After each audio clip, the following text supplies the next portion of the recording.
Écoutez, malgré toutes les dispositions qui ont été prises et tous les efforts qui ont été faits par le ministre de l'Intérieur et bien d'autres pour nous obtenir des crédits pour sécuriser notre port, force est de constater aujourd'hui que tout ce qui a été fait nous met quand même dans un état de fragilité tel que nous l'ont prouvé les événements d'hier soir.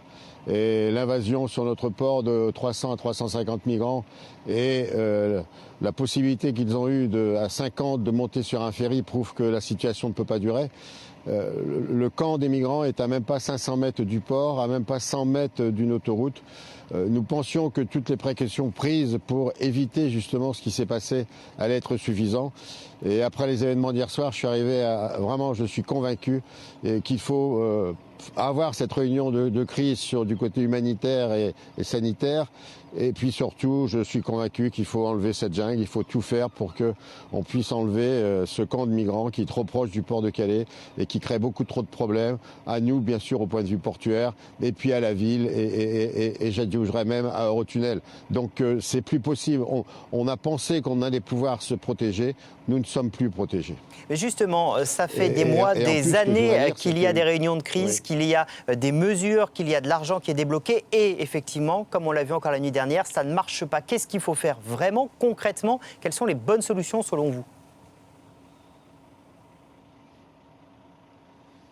Les bonnes solutions, c'est d'enlever cette jungle, c'est de démanteler cette jungle, c'est de faire le recensement, c'est d'avoir des autorités. Moi, j'avais demandé, on m'a dit que c'était peut-être pas possible, mais pourquoi pas avoir des bungalows représentant l'Union européenne, la Croix-Rouge, l'État français, l'État britannique directement sur la jungle, avec des informations bien indiquées qu'il n'est pas possible de passer et faire des propositions à tous les migrants qui sont là. Quand j'entends dire que la Grande-Bretagne est prête à accepter des dizaines de milliers de migrants, pourquoi ne peut-elle pas faire un effort pour les 5 à 6 000 qui sont là?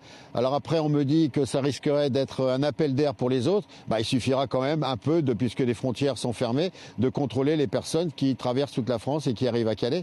Il faut faire quelque chose. Nous allons avoir... Je crains, hier soir, on a frôlé hier des problèmes. On a frôlé peut-être des morts hier. Ça ne peut pas continuer. On ne peut pas vivre dans cet état d'incertitude, d'insécurité, de stress. Ce n'est plus possible. Je vous assure que ce qui s'est passé hier soir, moi, je ne veux plus le revoir. Et pour plus le revoir, il faut démanteler ce camp.